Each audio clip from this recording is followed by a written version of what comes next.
नमस्कार, प्रखर राजपूत को देख रहे हैं आप और आज तारीख है 5 जनवरी साल 2026 और इजराइल, फिलिस्तीन, लेबनान समेत पूरी दुनिया की खबरों के साथ एक बार फिर से आपके सामने हाजिर हुआ हूं। दोस्तों, इस वीडियो में आपको बताएंगे कि इस समय इजराइल के अंदर एक खतरनाक मीटिंग चल रही है और इस मीटिंग के बाद ईरान के अंदर जो इंटेलिजेंस यूनिट है उसने साफ तौर पर बताया है कि बहुत जल्द ईरान के ऊपर हमला हो सकता है। और इसी बीच बड़ी खबर निकल के ये भी सामने आई है कि अमेरिका से हथियारों की भारी पेलोड इस समय इजराइल की तरफ रवाना हो चुकी है और इसके बारे में और क्या जानकारी है इसको आपको डिटेल में भी बताऊंगा। और साथ इस वीडियो में आपको ये भी पता चलेगा कि इस समय ईरान के अंदर किस हिसाब से विदेशी डॉलरों को भेज के सत्ता परिवर्तन कराने के लिए अमेरिका ने साजिश रची है। और इस पे अब ईरान की जो पुलिस है उसने क्या कुछ बयान दिया है, ये भी एक बहुत बड़ी खबर है, इसको भी हम डिटेल में कवर करेंगे। और साथ इस वीडियो में आपको ये भी बताएंगे कि इजराइल भारत के साथ एक अच्छी डील कर सकता है और यकीन मानिए इससे भारत को बड़ा फायदा होने वाला है, पाकिस्तान को बड़ा नुकसान होने वाला है। और ये अपने आप में एक बहुत बड़ी खबर है, इसको भी हम डिटेल में एनालिसिस करेंगे। और साथ इस वीडियो में आपको ये भी बताएंगे इस समय भारत और पाकिस्तान ये जो आमने सामने की लड़ाई लड़ रहे थे, कायदे से देखा जाए तो अब ये मिडिल ईस्ट में जाके सऊदी अरब में जाके लड़ रहे हैं। ऐसा क्यों कह रहा हूं, इस वीडियो को आप अंत तक देखिएगा, आपको अंत तक सारी चीजें क्लियर हो जाएंगी।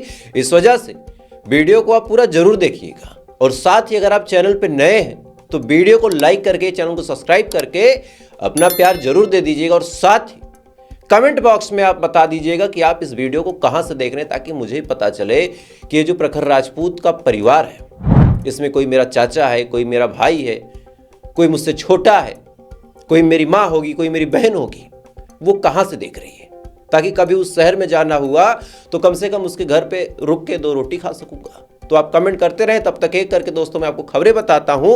और सबसे बड़ी, सबसे अहम जो खबर निकल के सामने आ रही, इस समय ईरान से आ रही है।